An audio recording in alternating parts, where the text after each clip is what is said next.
اللہ اکبر۔ حتیم کی جو ہے حوالے سے یہ حدیث ہے۔ حتیم خانہ کعبہ کے ساتھ ایک گلائی میں تھوڑا سا حصہ ہے جس کے اوپر چھت نہیں ہے، اس کو حتیم کہتے ہیں۔ اور حضرت عائشہ رضی اللہ عنہ کی ایک حدیث ہے، وہ سنتے ہیں۔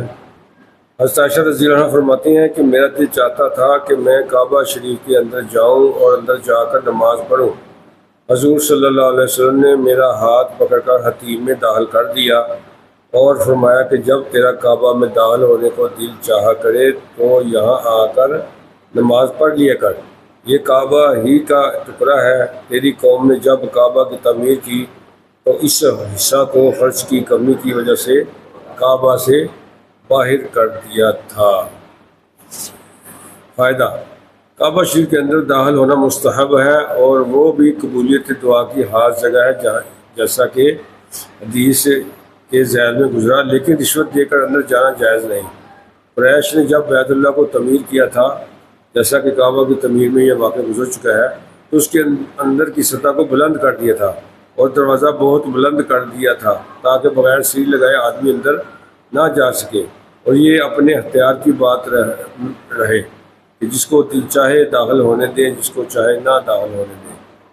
حضور صلی اللہ علیہ وسلم کی تمنا اور خواہش تھی کہ کعبہ کی تعمیر کو سابقہ طرز کے موافق کر دیا جائے، چنانچہ حضور صلی اللہ علیہ وسلم نے حضرت عائشہ رضی اللہ عنہا سے فرمایا کہ عرب نو مسلم ہیں، یعنی مبادا کعبہ کے گرانے سے ان کے جذبات میں اشتعال پیدا ہو۔ اگر یہ بات نہ ہوتی تو میں کعبہ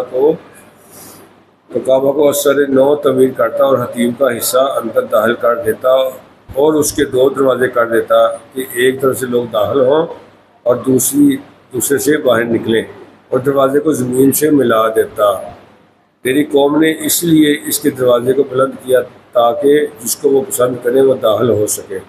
دوسری حدیث میں ارشاد ہے، حضرت عائشہ رضی اللہ عنہ سے حضور صلی اللہ علیہ وسلم نے فرمایا کہ بیت اللہ کے بارے میں تیری قوم نے کوتاہی کی، اگر وہ کفر کے زمانہ سے قریب نہ ہوتے تو میں اس حصہ کو جس کو انہوں نے باہر نکال دیا بیت اللہ کے اندر داخل کر دیتا۔ اگر میرے بعد کعبہ کے بنانے کی نوبت آئی تو میں تجھ کو دکھا دوں کہ وہ کتنا حصہ ہے جس کو انہوں نے باہر نکال دیا۔ اس کے بعد حضور صلی اللہ علیہ وسلم نے تقریباً 7 ہاتھ کا مقدر حصہ دکھایا۔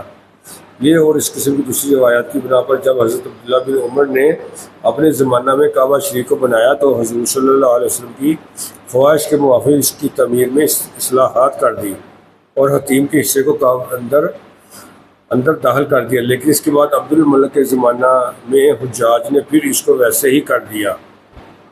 حجاج بن یوسف لیکن اس کے بعد عبد الملک کے زمانہ میں حجاج نے پھر اس کو ویسے ہی کر دیا جیسے کہ حضور صلی اللہ علیہ وسلم کے زمانہ میں تھا۔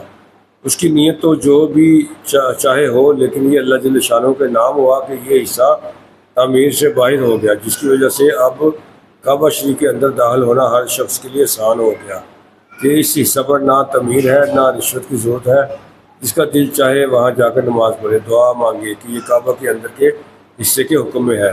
اس لیے حضور صلی اللہ علیہ وسلم نے حضرت عائشہ رضی اللہ عنہا سے جو انہوں نے اندر داخلے کی تمنا کی تو فرمایا کہ یہاں کھڑی ہو کر نماز پڑھ لے۔ عورتوں کے لیے بالخصوص اندر جانے میں بہت سی مشکلات ہیں، ان کے لیے یہ خاص حصہ ان کے لیے یہ خاص طور سے غنیمت اور اللہ کا احسان ہے۔ واہ سبحان اللہ۔ کعبے کے اندر جانا ہو تو حتیم میں چلا، یہ بندہ کعبے کا سوال ہو جائے گا۔ ماشاء اللہ ماشاء اللہ۔ اللہ مجھے آپ کو عمل کی بھی توفیق عطا فرمائے، پہنچانے کی بھی توفیق عطا فرمائے۔